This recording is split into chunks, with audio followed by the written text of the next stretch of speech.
کرام و علماء کرام و معزز سامعین، السلام علیکم ورحمۃ اللہ تعالی وبرکاتہ۔ نحمد و نصلی و نسلم علی رسولہ الکریم، اما بعد فاعوذ باللہ من الشیطان الرجیم، بسم اللہ الرحمن الرحیم۔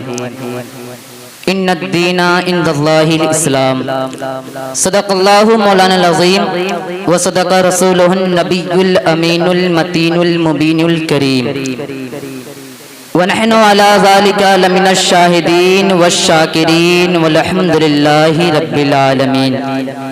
میرے امام فرماتے ہیں، سرور کہوں کہ مالک و مولا کہوں تجھے، سرور کہوں کہ مالک و مولا کہوں تجھے، باغ خلیل کا گل زیبا کہوں تجھے، لیکن رضا نے ختم سخن اس پہ کر دیا، لیکن رضا نے ختم سخن اس پہ کر دیا، خالق کا بندہ خلق کا آقا کہوں تجھے، خالق کا بندہ خلق کا آقا کہوں تجھے۔ آئیے سب سے پہلے سبز گنبد میں آرام فرمانے والے آقا و مولا حضور احمد مصطفیٰ محمد مصطفیٰ صلی اللہ تعالی علیہ وسلم کی بارگاہ اقدس میں درود و سلام کی ڈالی نشور کریں۔ پڑھیں اللہم صلی علی سیدنا شفیعنا حبیبنا مولانا محمد مبارک وسلم، صلاۃ و سلام علیک یا رسول اللہ صلی اللہ تعالی علیہ وسلم۔ معزز سامعین، ابھی میں نے جس آیہ مقدسہ کی تلاوت کرنے کا شرف حاصل کیا، اللہ تبارک و تعالی ارشاد فرماتا ہے، بے شک سب سے اچھا دین اللہ کے نزدیک مذہب اسلام ہے۔ حضرات، ہم سب مذہب اسلام میں رہنے والے ہیں۔ ہمارا یہ عظیم مذہب آفاقی اور خدائے تعالیٰ کا پسندیدہ مذہب ہے۔ یہ ایک ایسا مذہب ہے جس میں دینی، دنیاوی، سماجی، معاشی، آئلی تمام مسائل کا حل موجود ہے۔ یہ مذہب زندگی کے ہر موڑ پر ہماری رہبری و رہنمائی کرتا ہے۔ اس مذہب کا مقصد انسانی معاشرہ کی اصلاح اور بندے کو خدا تک پہنچانا ہے، اور دینی و دنیاوی کامیابی و کامرانی کی راہوں پر چلانا ہے۔ اسلام کا مقصد انسان کو مفید تعلیمات و ہدایت سے مزین کرنا ہے۔ اسلام کا مقصد بگڑے ہوئے ماحول کو درست اور پاکیزہ بنانا ہے۔ اسلام کا مقصد انسان کے دلوں سے ہوا و ہوش کے گرد و غبار کو دور کرنا ہے۔ اسلام کا مقصد انسان سے بے راہ روی کی گندگیوں کو بچانا ہے۔ اسلام کا مقصد شراب نوشی، زنا کاری جیسی قبیح حرکتوں سے نجات دلانا ہے۔ اسلام کا مقصد سود خوری اور رشوت ستانی کی لعنتوں سے بچانا ہے۔ اسلام کا مقصد پستی سے بلندی کی طرف لے جانا ہے۔ اسلام کا مقصد بگڑی ہوئی سماج کو درست اور پاکیزہ بنانا ہے۔ الغرض مجھے کہہ لینے دیجئے کہ اسلام ایک ایسا مذہب ہے جس کا کوئی ثانی نہیں، جس کا کوئی جواب نہیں، جس کی کوئی نظیر نہیں، جس کی کوئی مثال نہیں۔ اسی لیے تو کسی شاعر نے کیا ہی خوب کہا ہے، اسلام جیسا مذہب ہے دوسرا تو لاؤ، اسلام جیسا مذہب ہے دوسرا تو لاؤ، یہ میرے مصطفیٰ کا فرمان بولتا ہے، یہ میرے مصطفیٰ کا فرمان بولتا ہے۔ معزز سامعین، اسلام اپنے ماننے والوں کو ستھرا اور پاکیزہ معاشرہ عطا کرتا ہے۔ اسلام اپنے ماننے والوں کو اعلیٰ سوسائٹی میں دیکھنا چاہتا ہے۔ اسلام فحاشی، قریانیت، عصمت دری، زناکاری، شراب نوشی، بدکاری جیسے افعال قبیحہ رذیلہ سے انسانیت کو دور رکھنا چاہتا ہے۔ اسلام کا مقصد، اسلام اپنے ماننے والوں کی زندگی میں کبھی شنیک افعال نہیں دیکھنا چاہتا، اور بھلا کیوں نہ ہو، اسلام کا مقصد ہی انسان کے سر پر تاج کرامت رکھنا ہے۔ اسلام کا مقصد ہی انسان کو عظمت و سر بلندی عطا کرنا ہے۔ چنانچہ حضرت ابو امامہ باہلی رضی اللہ تعالیٰ عنہ ارشاد فرماتے ہیں کہ میں نے نبی کریم صلی اللہ تعالی وسلم کو فرماتے ہوئے سنا کہ تم اگر مجھ سے ان 6 باتوں کا وعدہ کرو تو میں تمہارے لیے جنت کا ضامن ہوں۔ پہلا یہ کہ جب تم بات کرو تو جھوٹ نہ بولو۔ دوسرا یہ کہ جب تمہیں امین بنایا جائے تو تو امانت میں خیانت نہ کرو. تیسرا یہ کہ جب تم وعدہ کرو تو وعدہ خلافی نہ کرو. چوتھا یہ کہ اپنی نگاہوں کو نیچی رکھو. پانچواں یہ کہ اپنی شرمگاہوں کی حفاظت کرو. اور چھٹا یہ کہ اپنے ہاتھوں کو روکے رکھو. حضرات آج ہم فرامین اسلام کو بھول بیٹھے ہیں. آج ہم فرامین اسلام پر عمل کرنے کی بجائے انگریزی کلچر اور مغربی تہذیب کے دلدل میں پھنسے جا رہے ہیں.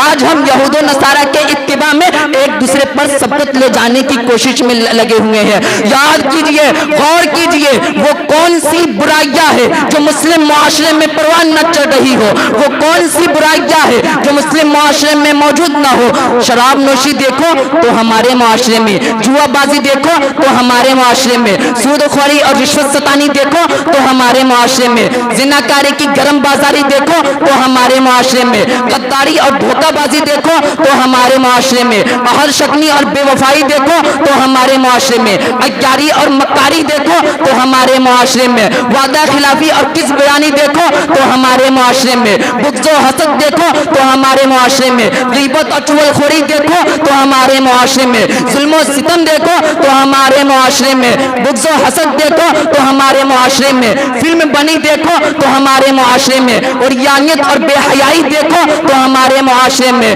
فحاشی اور بے پردگی دیکھو تو ہمارے معاشرے میں, غرور و تکبر دیکھو تو ہمارے معاشرے میں, بے ادبی اور گستاخی دیکھو تو ہمارے معاشرے میں, جہیز کی لعنت دیکھو تو ہمارے معاشرے میں, طلاق و خلا کی کثرت دیکھو تو ہمارے معاشرے میں, ٹی وی کی نحست دیکھو تو ہمارے معاشرے میں, ماں باپ کی نافرمانی دیکھو تو ہمارے معاشرے میں, میاں بیوی میں نا اتفاقی اور جھگڑا دیکھو تو ہمارے معاشرے میں. مجھے کہنے نہیں دیجیے اس کی وجہ کیا ہے. اس کی وجہ یہ ہے کہ طریقے مصطفیٰ کو چھوڑنا ہے وجہ بربادی. طریقے مصطفیٰ کو چھوڑنا ہے وجہ بربادی. اسی سے قوم دنیا میں ہوئی بے اقتدار اپنی, اور ہمیں کرنی ہے شہنشاہ بطحا کی رضا جوئی. ہمیں کرنی ہے شہنشاہ بطحا کی رضا جوئی. وہ اپنے ہو گئے تو رحمت پروردگار اپنی, وہ اپنے ہو گئے تو رحمت پروردگار اپنی. حضرات نبی کریم صلی اللہ علیہ وسلم کی سیرت مبارکہ کو پڑھیے.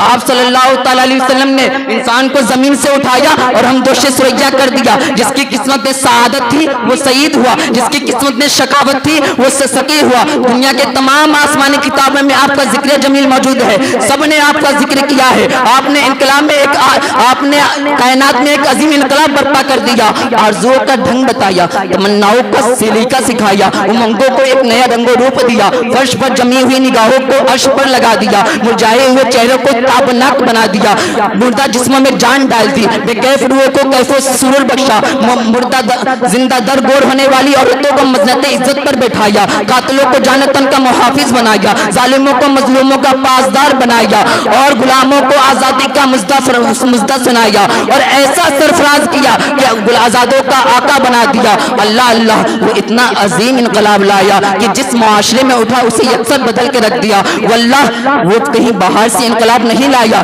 باہر سے کوئی لشکر نہیں لایا, اندر ہی اندر اس نے کچھ ایسا کیا کہ دیکھتے ہی دیکھتے مردہ زندہ ہونے لگے.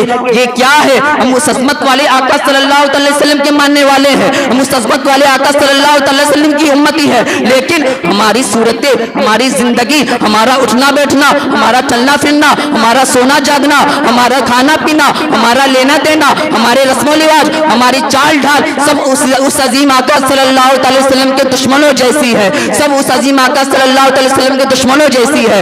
ہم کب تک غافل رہیں گے, کب تک سوتے رہیں گے؟ جاگنے کا وقت ہے, سارا عالم جاگ رہا ہے, ہم سو رہے ہیں, ہم ایک دوسرے کا خون بہا رہے ہیں, ہم ایک دوسرے کا خون پی رہے ہیں. یہ کیا ہے؟ عالم اسلام انتشار کا شکار ہے, سازشوں کا شکار ہے, فساد و فلفشار کا شکار ہے. ذرا سوچئے آپ کی عقلیں کہاں گئی, آپ کے ہوش کہاں گئے, آپ کے حواس کیا ہوئے؟ آئیے خود کو جھنجھوڑیے, خود کو جگائیے, احساس کی لو تیز کیجیے, غیرت کی شمع جلائیے. بہت سو چکے, صدیاں بیت گئی, اب نہیں سونا ہے. خود کو جگائیے, دوسروں کو جگائیے.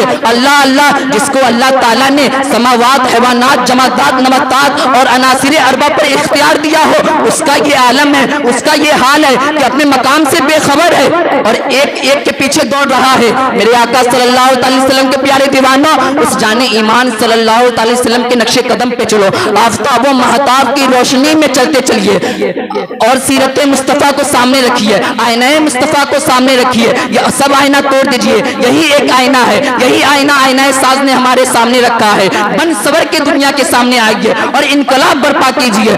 آپ انقلابوں کے امین ہیں, انقلاب باہر سے نہیں آتا, انقلاب اندر سے آتا ہے, دل سے اٹھتا ہے, روح سے پھوٹتا ہے اور رگ رگ میں سما جاتا ہے. حضرات کچھ نہیں نہ صحیح, ایمان ایک عظیم قوت ہے, ایمان ایک عظیم دولت ہے, عشق ایک عظیم دولت ہے. حضرات ہاں زندگی پکار رہی ہے, کان تو لگائیے, سنیے تو صحیح کیا کہہ رہی ہے. کس کا منہ تکیے کہاں جائیے کس سے کہیے, کس کا منہ تکیے کہاں جائیے کس سے کہیے. تیرے ہی قدموں میں مٹ جائے یہ پالا تیرا, تیرے ہی قدموں میں مٹ جائے یہ پالا تیرا. وما علینا الا البلاغ. السلام علیکم.